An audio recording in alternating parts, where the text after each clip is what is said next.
कल एक वीडियो के नीचे कमेंट आया था किसी व्यक्ति का। कमेंट बहुत अच्छा है, लेकिन पता नहीं क्यों मुझे ऐसा लगा कि मुझे थोड़ा सा उस बारे में बात करनी चाहिए।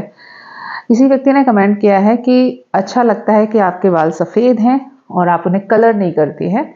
इससे हमें मोटिवेशन मिलता है कि हम अपने बालों को कलर नहीं करें। अच्छा है, वेरी गुड, बालों को कलर नहीं करना चाहिए, लेकिन इसके बारे में थोड़ा सा डिटेल में बात करते हैं कि मैं बालों को कलर क्यों नहीं करती है, वाइट हेयर जो हो रहे हैं इसके पीछे। देखिए, अगर मैं ये बोलूँ कि मुझे वाइट हेयर से कोई प्रॉब्लम नहीं है और मुझे कोई फ़र्क नहीं पड़ता बाल कैसे हैं कैसे नहीं हैं, सफ़ेद हैं कि नहीं है, तो ये पूरी तरीके से झूठ होगा। हम में से हर व्यक्ति चाहता है कि हम खूबसूरत दिखें, स्मार्ट दिखें, हमारी पर्सनैलिटी अच्छी हो, हमारा अपीयरेंस अच्छा हो। हम में से कोई ये नहीं चाहता कि हम बदसूरत दिखें। ये हमारा बेसिक एक थॉट प्रोसीजर होता है कि हम हमेशा अच्छा दिखना चाहते हैं।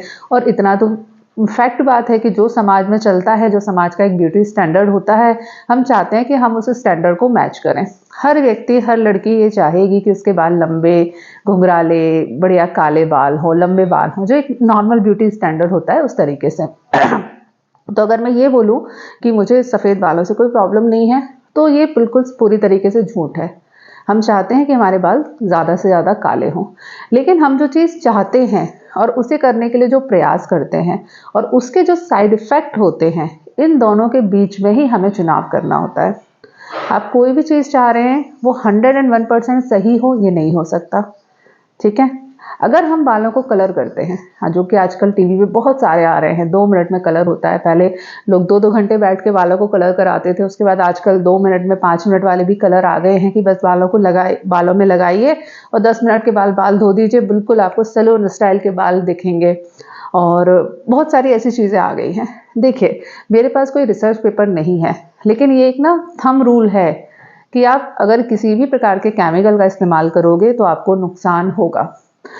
इंडस्ट्री, ब्यूटी इंडस्ट्री में जो भी लोग बोलते हैं, दावा करते हैं कि हमारे जो केमिकल्स हैं बिल्कुल टॉक्सिक फ्री हैं और इनसे कोई साइड इफ़ेक्ट नहीं होता, कुछ नहीं है, मुझे उन पे पूरी तरीके से, मतलब मुझे क्या, रत्ती भर विश्वास नहीं है। आप केमिकल का इस्तेमाल कर रहे हैं बालों को कलर करने के लिए, वो आपको कहीं न कहीं नुकसान पहुँचाएँगे। बालों को जितना नुकसान पहुँचाएँगे वो एक अलग बात है। वो तो जो लोग रेगुलर कलर करवाते हैं, भाई उनसे पूछिए कि उनके बालों का ओरिजिनल टेक्सचर कैसा रह गया है। मुझे ज़्यादा साइड इफ़ेक्ट महसूस होता है आँखों के ऊपर। मैंने कभी नहीं करवाया, आज तक नहीं करवाया, लेकिन मुझे लगता है, क्योंकि जब आप केमिकल सिर में लगाते हो, उसके बाद जब आप रेगुलर अपना चेहरा धोओगे, बालों को धोओगे हफ्ते में 2 बार, तो वो जो पानी है आपके ऊपर आएगा, आँखों पे नुकसान करेगा। मुझे कम से कम लगता है, मैं बिल्कुल भी, चाहे कोई 1000 रिसर्च पेपर पब्लिश कर दे, मैं नहीं मानने वाली। क्यों? क्योंकि मुझे ऐसा लगता है कि हमारी बॉडी के ऊपर जो नई चीज़ों के साइड इफ़ेक्ट आते हैं ना, वो 10, 20, 30 साल में नहीं आते। उनको होने में टाइम लगता है 300, 400, 500 साल का। पहले लोग मानते नहीं थे कि जो डायबिटीज़ के लिए शुगर फ्री आती है, टीवी पे बहुत बड़े-बड़े स्टार लोगों ने इसका ऐड किया है कि खुल के मीठा खाइए, शुगर फ्री का इस्तेमाल करिए। शुगर फ्री के साथ में आप बढ़िया गाजर का हलवा खाइए, आपको डायबिटीज़ का कोई साइड इफ़ेक्ट नहीं आएगा। आप खाएँगे भी स्वाद से और डायबिटीज़ भी कंट्रोल में रहेगी। लेकिन आज ये बात कई रिसर्च पेपर से प्रूव हो चुकी है कि जो शुगर फ्री आती है, वो नुकसान करती है। वो कोई फ़ायदा नहीं करती। आप शुगर फ्री ले रहे हो, नहीं ले रहे हो, आपकी बॉडी के ऊपर वही इफ़ेक्ट आएगा जो शुगर लेने से होता है। पहले होता था कि डाइट कोक जो आती है, मैं किसी कंपनी के लिए नहीं बोल रही, पर जो डाइट वाले आइटम होते हैं, डाइट कोक हो गया या जो कैलोरी फ्री कंटेंट होते हैं, ये आपको मोटा नहीं करेंगे। लेकिन आज हमें पता है कि ये उससे ज़्यादा नुकसान करते हैं। लेकिन ये 2, 3, 10 साल में पता नहीं चला। ये काफ़ी लंबे समय का रिसर्च प्रोसीजर होता है, तब पता चलता है कि यार ये ज़्यादा नुकसान कर रहा है। आप जो कैलोरी फ्री खाना खा रहे हो, जो शुगर फ्री खाना खा रहे हो, वो उल्टा आपको नुकसान पहुंचा रहा है। मेरे एक डॉग ने मूवमेंट बंद करी, दूसरे डॉग ने चालू कर दी। हर वीडियो में पेटेंट है, कुछ ना कुछ एक्टिविटी इनकी होनी है। चलिए, जो मैं बता रही थी आपको, तो टोटल मिला के कहने का मेरा मतलब ये है कि आप जितना भी नेचुरल चीज़ों से हटेंगे, ऐसा हो ही नहीं सकता कि वो आपको नुकसान नहीं पहुंचाए। तो अगर आप बालों में कलर कर रहे हैं, तो मार्केट में आने वाले जो कलर हैं वो आपको नुकसान पहुंचाएंगे। तो अब ये आपको चूज़ करना है कि आप अपनी ब्यूटी के साथ में थोड़ा सा कॉम्प्रोमाइज़ करेंगे या अपनी हेल्थ के साथ में थोड़ा कॉम्प्रोमाइज़ करेंगे। जहाँ तक मेरी बात है, मैं हमेशा हेल्थ को प्रायोरिटी में रखती हूँ, ब्यूटी सेकेंडरी है। कोई फ़र्क नहीं पड़ता। ब्यूटी एक्सटर्नल है, जिनको आप खूबसूरत लगते हैं उनको आप खूबसूरत लगेंगे, आप कुछ भी कर लो उनको आप अच्छे लगोगे, और जिनको आप खूबसूरत नहीं लगते आप कुछ भी कर लो उनको आप खूबसूरत नहीं लगने वाले, है ना। हर माँ को अपना बच्चा खूबसूरत लगता है, हर पत्नी को अपना पति खूबसूरत लगता है, हर पति को अपनी पत्नी खूबसूरत लगती है। ऑब्वियसली अगर प्यार करते हैं एक दूसरे से, तो अगर डोमेस्टिक वायलेंस है ये सब है तो मे बी नहीं लगेगा, लेकिन आप जिससे प्यार करते हो वो आपको खूबसूरत लगता है, तो चेहरे का इतना ज़्यादा मोल रह नहीं जाता उस सारी चीज़ों में, है ना। तो बालों को कलर कराने से मुझे ऐसा लगता है कि साइड इफ़ेक्ट ज़्यादा होंगे। मैं अगर अपनी बात करूँ तो मैं तो नॉर्मल पुरानी पद्धति वाले मेहंदी का ही इस्तेमाल करती हूँ, हफ्ते में 2 से 3 बार। तो आप क्या करिए, अगर जैसे आपको बालों को कलर करना है, जो मैं करती हूँ वो मैं आपको बता रही हूँ कि आपको नॉर्मल मेहंदी का इस्तेमाल करिए। उसको आपको अगले 6, 7, 8 घंटे अपने सिर पे लगा के रखना पड़ेगा, थोड़ी मेहनत करनी पड़ेगी अपनी ब्यूटी को मेंटेन रखने के लिए, अपने बालों के टेक्सचर, बालों की हेल्थ को मेंटेन रखने के लिए। जल्दी 2 मिनट वाला सिस्टम मत करिए। आप क्या करिए, आप नॉर्मल मेहंदी को, जो आपको मार्केट में मिलेगी पिसी हुई मेहंदी, सूखा मेहंदी पाउडर, उसको लोहे की कढ़ाई में गलाइए। गलाने के लिए आप चाहें तो चाय की पत्ती का जो पानी होता है, चाय का आप काढ़ा बना सकते हैं, क्योंकि चाय जो होती है उसका कलर बालों में बहुत ईजिली चढ़ता है और कलर बहुत ही हल्का लाल कलर का कलर आ जाता है, जो कि बालों के साथ में मिक्स होता है। तो आप चाय का पानी बना लीजिए, लोहे की कढ़ाई में ही बना सकते हैं। आप लोहे की कढ़ाई में पानी डालिए, थोड़ा सा चाय पत्ती उसमें डाल दीजिए, कॉफ़ी डाल दीजिए, कॉफ़ी का जो पैकेट आता है वो डाल दीजिए, उसका भी कलर बहुत डार्क होता है और कलर काफ़ी दिनों तक रहता है। अगर आप चाय की पत्ती और कॉफ़ी मिलाकर आप लगाते हैं तो उसका जो कलर होता है वो बहुत दिनों तक रहता है। फिर आयुर्वेद में एक मेडिसिन होती है फिटकरी। फिटकरी क्या होती है, इसको आयुर्वेद में बोला ही जाता है दृढ़रंगा, यानी कि कलर को परमानेंट करने का काम करती है। और फिटकरी नॉर्मली भी बालों के इन्फेक्शन को ख़त्म करने के लिए, जो भी आपके फोड़े फुंसी हो रहे हैं, डैंड्रफ हो रहा है, इसको ख़त्म करने के लिए अच्छी होती है। तो आप चाहें तो फिटकरी का पाउडर 1 चुटकी की मात्रा में, या फिर नॉर्मल फिटकरी को 2 सेकंड के लिए उसी पानी में घोल दीजिए, तो फिटकरी थोड़ा सा उसमें घुल जाएगी। तो ये आपने काढ़ा बना लिया। अगर आपके पास गुड़हल के पौधे हैं तो गुड़हल का जो फूल होता है लाल कलर का, वो बालों में कलर के लिए बहुत ज़्यादा अच्छा होता है, तो आप उस पानी में वो भी डाल दीजिए और उसको अच्छे से उबलने दीजिए। 3, 4, 5 उबाली आ जाए, उसके बाद छान करके उसमें मेहंदी को गला दीजिए। कम से कम आपको 7 से 8 घंटे गलाना पड़ेगा। मैं तो अक्सर क्या करती हूँ, गला के भूल जाती हूँ, क्योंकि कई बार टाइम नहीं होता है। सुबह गलाई है लेकिन रात तक बिजी हो गए तो टाइम नहीं मिला। कई बार गला दिया, फिर 3 दिन के बाद जाके लगा रहे, वो खराब नहीं होती, कोई ऐसी दिक्कत नहीं है कि खराब हो जाएगी। नेचुरल चीज़ें इतनी जल्दी खराब नहीं होती। आप आराम से उनको गला के छोड़ दीजिए, जब आपको समय मिले तो आप उसे लगा लीजिए।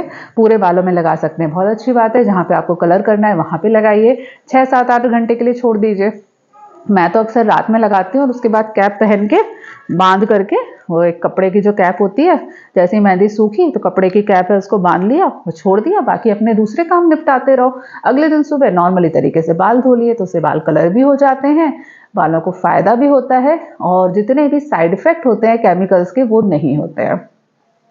तो ब्यूटी और डैमेज, इन दोनों में से आपको क्या चूज़ करना है वो आप चूज़ कर सकते हैं।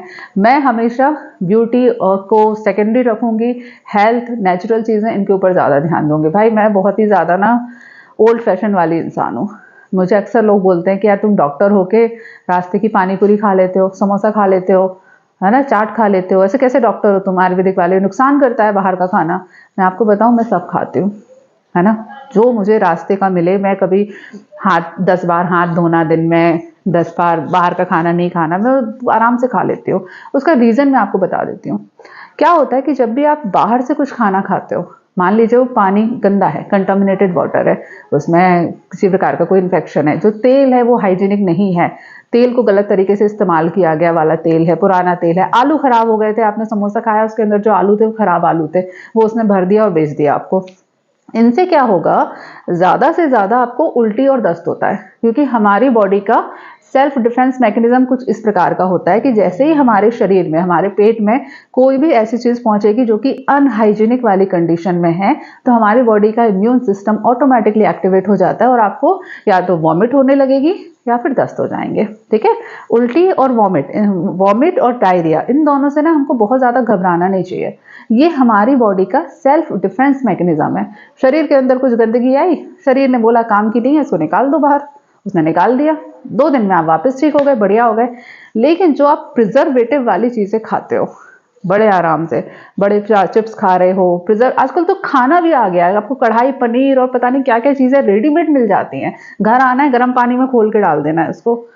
प्रिजर्वेटिव है और न्यूट्रिशन के नाम पर दे रहे हैं, आटे वाली चीजें बोल रहे हैं न्यूट्रिशन के नाम पे। बिस्किट है भाई, मैं अक्सर बोलती हूँ कि जो बिस्किट है उसको 2 साल पहले बनाया गया है, और कम से कम मिनिममली 2 साल पहले तो उसकी स्टार्टिंग करी गई होगी ना उस प्रोसेस की, और उसके ऊपर 2-2 3-3 साल की एक्सपायरी डेट होती है। तो वो कितने प्रिजर्वेटिव कैसा उसमें ऐड किया गया, उसमें क्या न्यूट्रिशन रहेगा। और ये जो प्रिजर्वेटिव होते हैं ना, ये हमारे इम्यून सिस्टम को कंफ्यूज करते हैं, हमें समझ में नहीं आता कि इनके साथ में रिएक्शन क्या करना है। तो ये जो चीजें होती है ना, ये आपको लॉन्ग टर्म में नुकसान पहुंचाती है। इनके जो साइड इफेक्ट होते हैं, जो केमिकल्स वाली चीजें होती है ना, इनके जो साइड इफेक्ट होते हैं ना, उसमें आपका लिवर डैमेज होगा, किडनी डैमेज होगा, और आपकी पीढ़ी दर पीढ़ी आपको अंतर दिखाई देगा। तो बाहर का खाना खाइए, मैं तो आराम से खाती हूँ, मैं सबको बोलती हूँ बिल्कुल रिलैक्स होके खाओ, कुछ दिक्कत नहीं है। आपकी इम्यूनिटी स्ट्रांग होगी, आपकी बॉडी फाइट करने, बहुत अलग अलग प्रकार के इन्फेक्शन को पहचानने की क्षमता रखती है, उस हिसाब से ट्रीट कर सकती है। प्रिजर्वेटिव वाली चीज़ें, केमिकल्स वाली चीज़ों का जितना कम इस्तेमाल करेंगे उतना अच्छा है। मैं तो आजकल मेहंदी भी नहीं लगाती।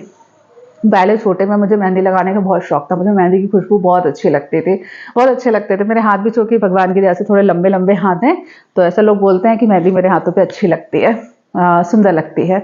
कॉलेज में लोग मेरे, जब मेहंदी कंपटीशन होता था ना, तो मेरे हाथों का इस्तेमाल करते थे। हाथों का इस्तेमाल मतलब कि इसके हाथ पे मेहंदी लगाएंगे, क्योंकि बड़े हाथ हैं और थोड़े से पतले हाथ भी है, तो मेहंदी बड़ी अच्छी लगती है। मुझे बड़ा शौक था मेहंदी लगाने का छोटे में।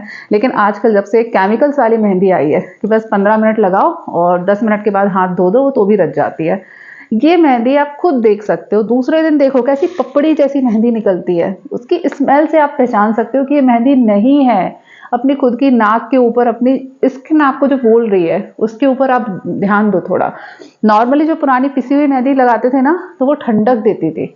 आपका आप हाथ में लगाओगे ना, तो उसका असर आपके दिमाग तक होता था, आपका शरीर ठंडा होता था। गर्मियों में लोग अक्सर पैर के तलवों में मेहंदी लगा के सो जाया करते थे, उसके फायदे होते थे। और आजकल जो मेहंदी के नाम पे जो कोन मिल रही है, उसमें केवल केमिकल्स होता है। मैं तो कभी नहीं लगाती हाथ में, बहुत रेयरली कोई जबरदस्ती लगा दे तो लगा दे, तो भी मैं उल्टे हाथ पे लगवाती हूँ, क्योंकि सीधे हाथ से तो भाई खाना वाना खाना है, तो मेहंदी का जो केमिकल्स है वो खाने के साथ में मुंह में चला जाएगा, तो मैं तो बहुत अवॉइड करती हूँ। नेचुरल मेहंदी भी, अभी पिसी वाली मेहंदी आती है ना, जिस दिन बालों में लगाती हूँ उसी दिन उसका एक सिक्का जैसा हाथ पे बना लेती हूँ, दोनों हाथ पे, और फिर ऐसे रख के घूमते रहती हूँ। अगर शेप बिगड़ भी जाए तो कोई बात नहीं, बिगड़ जाने तो, लेकिन उसके फायदे होते हैं। पैरों में अक्सर मैं मेहंदी लगा लेती हूँ, जिस दिन भी बाल में लगाऊंगी उस दिन पैर में भी लगा लूंगी, कि वो एड़ियों को ठंडक पहुंचाते हैं, आपकी एड़ियों को सॉफ्ट करते हैं, दर्द भी खत्म करते हैं। मेहंदी तो आयुर्वेद में वेदना स्थापन द्रव्यों में भी है, मतलब कि ये दर्द को कम करने का काम करती है, शरीर में ठंडक पहुंचाएगी, आपकी जो नसें होती है उसको रिलैक्स करती है, तो आपको ठंडक के साथ में दर्द भी खत्म करती है। तो कितने फायदे हैं इसके।